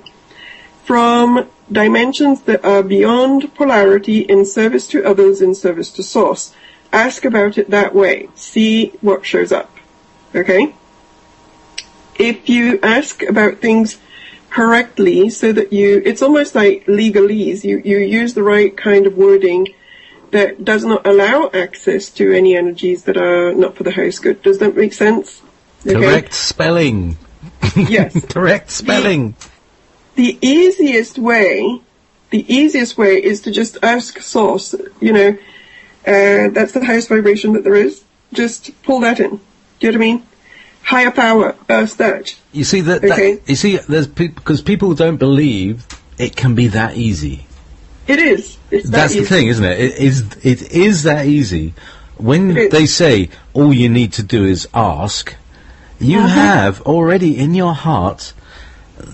The deeper you go into it, the more intense it gets, but it's always the same. It's the energy of what people call God, the source. You know, without personifying it, giving it a name like, you know, some Anunnaki or something, but actually the energetic form. I tell you one of the things is like a fountain. Fountain squirts upwards, but it squirts outwards in all directions. It is. And that is a way of analogizing the galactic energy. It's coming from the center, and each solar system is a similar sort of fountain for the energy. And then each planet becomes a fountain, and then we become a fountain. That's all, folks. Anyway, yeah. So, over to you. Okay. So, I would recommend that these people experiment. Okay? Just experiment. Pretend that there is a higher power, and experiment with it. See if there is some kind of conscious interaction that you can gain that is beneficial for you, okay? And then if it is, then you can strengthen that, and then you can carry on with that, okay? And if it isn't, then you drop it, and you don't use it again. But my experience in my life for a very long time now, probably even since I was a kid, even if I didn't frame it in that, you know, in a very conscious kind of way, but my experience is that, you know, there's a infinite goodwill, love, and assistance for us, and that one of the things that we have been tricked into, right, is to this whole being isolated and alone, and each person for themselves in this, you know, little small earth body that has to struggle for everything, and you know, and so on. And it's so dominant as a way of thinking that it's actually really easy, even if you're conscious, to go back to feeling that you're this person that is all alone struggling for their own survival, right? It's such a default position for the earth plane that it's very easy to slip back there and to go back into survival mode, right? But the truth is, we are beautiful beings. We have multidimensional aspects. We have a connection to source. We have a connection to our own higher self, but also to higher dimensional teams of beings that are there to help us and assist us. And if we ask, they usually help us out. Do you know what I mean? And usually help us out does not mean that it's like the cash cow and so on, you know, the magic kind of thing. That's what the dark forces do, okay? Usually with a price tag attached to it, okay? But what it means is that you will be shown the solutions that are going to get you out of a pickle in the most growth-orientated and evolutionary sound way, okay? Sometimes when you ask for help and you don't get it, it's because there's a lesson there and you have to really wrestle with it, okay? It's the same with healing. Sometimes you can help people with healing and sometimes you can't because they have to have the experience. You can't always just take away the obstacle. The obstacle serves a purpose and sometimes it stays. But we are supported and helped in you know, whatever way is the best for us at all times. And I really truly believe that, okay? That's been my personal experiential reality, right, for quite some time. So, there you go. Excellent. It's getting like that, isn't it? All right, wow. Excellent. No, we've got. I mean, that was such an amazing download of, you know, this is what's going on right now. Now, this is the Grand Cross. This is what it feels like. It feels crap, and I'm probably and I hear the other thing is pride. let's bring some real stuff into this. Pride is the energy of why the heck should I? Mm-hmm. Which is, usually you're in a situation, you want something, they want something, they won't give, you won't give, and you think, I'm not going to give because they aren't going to give. Well, they didn't give me, and they haven't made a thing, and they're not going to change. Blah, blah, blah. And that's the energy we call pride, isn't it? Mm-hmm. It's true. And that when we work through that, the opposite is compassion. Or is the opposite of pride compassion? I think compassion is almost the opposite of every sin. I think everything you can throw compassion at, because it's always about taking back the responsibility. Yes. Yeah. Mm-hmm. Yeah. Well, good. It's good that I ought to listen to these programs. That English guy, he says some good stuff sometimes. I should listen to it. He absolutely does. So yeah.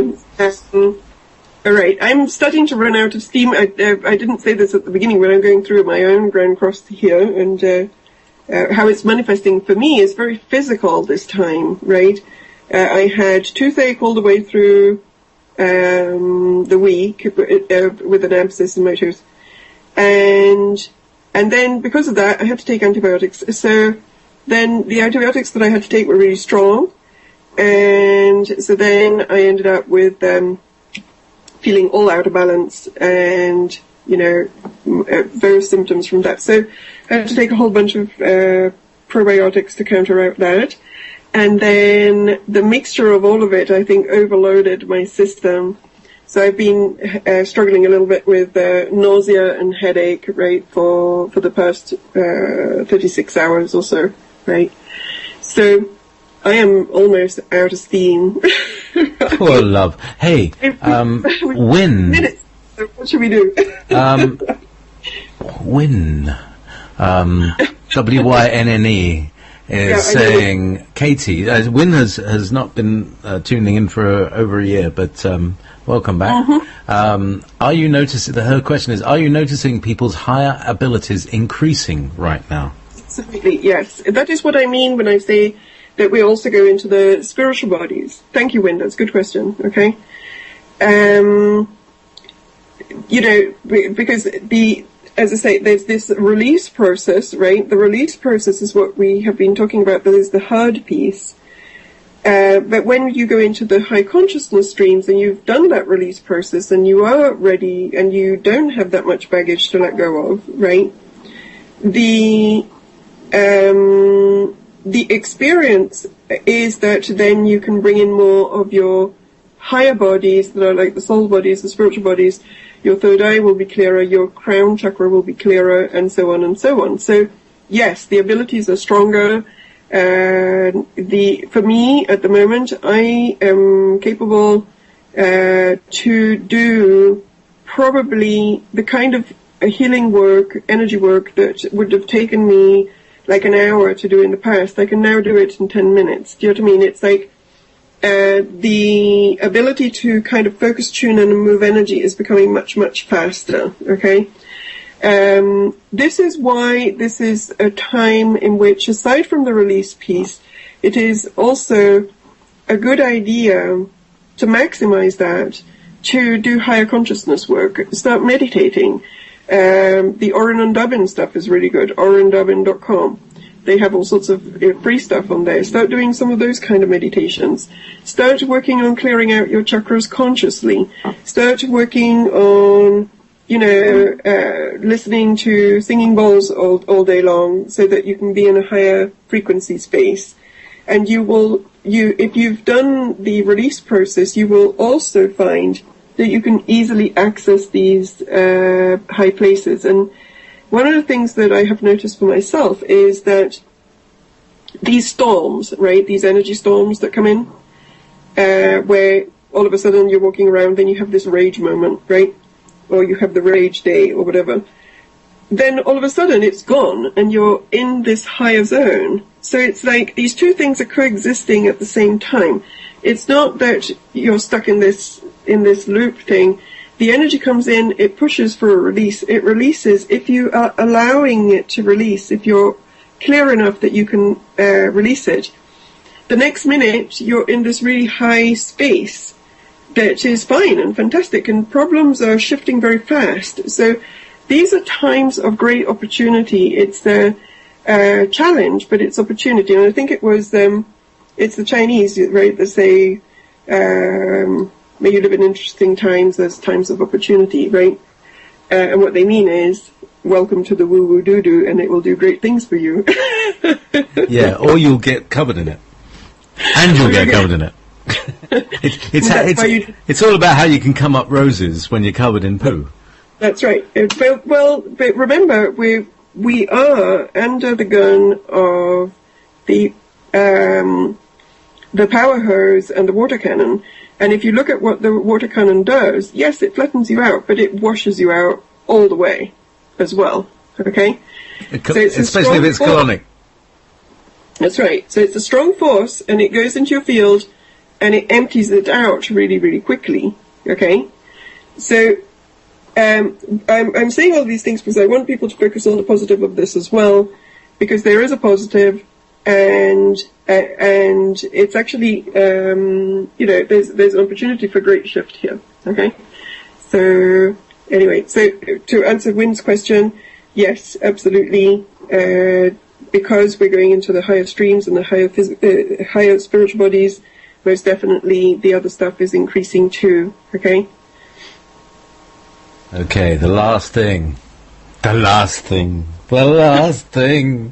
Sorry, dude. I just went a bit Carol Rosen on you. The last thing. Actually, this is from Katie, which I think is Katie Myers. Hi, Katie. Any thoughts on peaches, Geldof? All right. Which is where we were going to go in the first place, weren't we? That was where we were going to go, and we didn't. So let's do the cliff notes on peaches, okay? I think peaches is probably somebody that has been bred in an Illuminati MK environment to begin with. So Bob Geldof got his knighthood from the Queen. He did a lot of good work to promote New World Order and One World type ideas that, although they look good, they're not, because they are promoting the One World system, okay? She had ongoing involvement with people that were dark, okay? Also, one thing that I noticed is that all of these children, Geldof children, Peaches, Tiger Lily, I think another one is Fifi. They all Fifi Trixibel. That's right. They're all cat names. It's all kitten programming. All of these kids have been kitten programmed. Okay, kitten program is sex slave, satanic sex ritual type programming. Okay, so what do we find with Peaches? Peaches most likely has that kind of background. Okay, most likely an MK. She does a photo shoot in 2007 called The Season of the Witch for Agent Provocateur lingerie, full of black magic imagery, sacrifices of virgins, snakes wrapped around people, very dark, very black, dark occult type imagery, okay? And with the approval of her father. Then she was married, before she died, she had already been married twice and had dated several people. The first guy that she married, Max Drummel, he was a Crowley follower. Second dude that she hangs out with, Eli Roth, and he's somebody that directs horror porn. The one that she was married with before she died, Thomas Cohen, post-punk singer in a band called Scum. So this is the kind of people that she was liaising with on a private level, all right? She was a declared Scientologist at some point of her life. She tweets about being part of the OTO, that is the Order, what is it, the Orientis, anyway, it's the Aleister Crowley's... the Order of the Oriental Temple. That's right, it's the Aleister Crowley people, right? And she promotes that publicly. She had been part of that kind of scene for a while, but she became an OTO initiate, and she was publicly promoting it on Twitter, all right, saying that people should join and they should also be part of the OTO. This is Aleister Crowley, black magic type stuff, right? Now, in 2013, in November, she started to be investigated, and criminal charges, I don't know if they pressed them against her, but they were kind of threatening to do so, because she denounced two women that gave their babies to this guy, Ian Watkins, so that is the singer of a band called Lost Prophet. And basically, these women gave their babies, infants, to Ian Watkins so that he could rape them. And she had a fit about this and posted for several days on her Twitter about the fact that these mothers had to be kind of, that they were terrible mothers and so on. And then she actually published their real names. And as a result of that, she violated some kind of law. So she started to be investigated for libel and violation of privacy of victims of a sex crime. Okay? So, we also know that MKs often get bumped off by the time they're 27 years old because that is when their programming starts to break down. So here we have somebody that was deeply involved in the occult. However, she stepped on somebody's toes because obviously she was okay with everything that was going on in terms of, all of these shady characters that she dated, being part of Scientology, being part of the ATO, but somehow in her consciousness raping a baby was not okay, and so she blew the whistle on that, and maybe she had some repercussions. As we know, they like to sacrifice people on a regular basis, right? And maybe out of the people in the, it was like, okay, so who should we sacrifice now? Well, this one has been talking too much. She's almost 27. Her programming may be starting to break down. Let's have a convenient overdose here. That's my take on the Peaches Geldof piece. Yeah, apparently there's still no conclusion as to exactly what she died of. Exactly. So she was probably died of like falling down an elevator shaft when there was no left there, onto some bullets or something like that, as Tracy puts it. Also, I think we can summarize that being friends with OTO people is not such a great idea because Philip Seymour Hoffman was also hanging out with some OTO people when he got bumped off. So if anybody says to you, would you like to be a member of the OTO? Say no. That's my friendly advice for you for today, right? Because most likely they just are looking for the next person to bump off for their own ritual. Okay. That's right. I mean, there's almost like maybe that's why there's so many rituals. There's too many people to bump off. I mean, it's going on. I mean, we're laughing around it, but I mean, it's almost like these are the days that in a way, we've always wanted. We've been wanting to see the people behind the scenes breaking down. We want to see bankers jumping off buildings because of the shame. That's what as a collective, we know that something's terribly, terribly wrong, and we want to see people turning around and realizing that what they've done is terribly wrong before it's too late. And so maybe tomorrow is a practice run for another one. There's another one later in this year, isn't there? A crossing. Yes, it's around December. Okay. But the actual, in December there's another Pluto-Uranus square exact. But it's not a Grand Cross. The Grand Cross is unique and it's happening right now. Okay. Yeah. So this is the thing, as an astrologer, and because I have the sun at 13 Cancer, so this applies to my chart in a very powerful way, right? It's like right on it, right? Which means that, whenever you have these kind of degrees that really affect your personal chart degrees, it means the energy is no longer just collective, it becomes very personal for you, okay? And it will affect whatever areas of your birth chart in which the planets fall into, right? And, so one can look at one's own chart and you can see, oh, right, okay, this Grand Cross thing is coming. I've been aware of this coming in for about 3 or 4 years because I've been looking forward and thinking, that doesn't look too friendly. I wonder what's going to happen to me. Am I going to blow up? Am I going to, what's going to happen? Right? In a very selfish kind of way, right?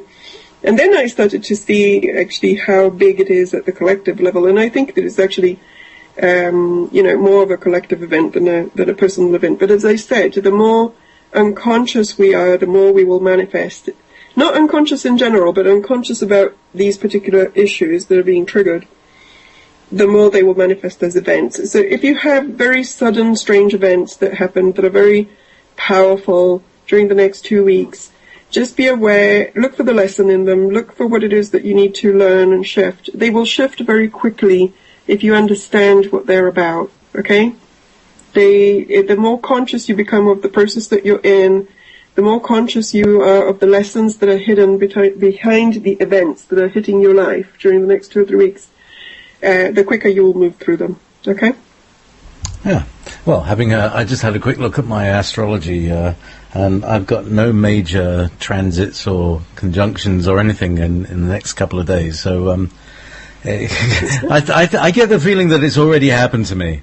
I mean, if anybody's been listening to my shows, I've been going through various weirdnesses and laying it out there. This is what's happening to me, and you see what it's like and what it's like when it happens to me, and then what I'm like afterwards. And every time I get clearer. I come through with a better degree of information, and it's a cleansing process. But like you say, if it happens all at the same time, then it's going to be difficult. But at least you've got something to reference. You can check on my archives. You can call me up. This is happening. Oh yeah, that happened to me. And the next step. It's just like knowing that there is a next step. And like I keep saying, breathe. It really does help. I mean, I know it sounds funny, but it really does help to consciously breathe through. If there's nothing, if you can't do anything else, the thing that you do have in your control is to control your breath and to put oxygen into your body and make a positive move. Because when you do, you move energy into your body, and you have then energy at your disposal. That's what breathing's all about. It really helps. Any last messages, Katie? Sorry? We're at the top of the hour. We are at the top of the hour. Yep. So, much love to everybody. Good luck with the Grand Cross. It will all be fine. It's, one way or another, it will be fine. Thank you very much. Katie Gallanti, katiegallanti.com. My website is everbeyondradio.com. Yeah. And if you stay tuned, I will actually. I'm going to do readings tonight. If anybody wants to call in, I'll play the little jingle in a minute. Everybody knows who I am, and the phone is directed towards me. Otherwise, you can, whatever. Call up for a chat. Tell me how the fan is spinning in your direction. The feeling that I'm all right. I'll say this on the other side of the show. There's a lovely little tune I'm going to play on this. So, Katie, thank you so much, and I'll see you very soon. Lots of love. Bye.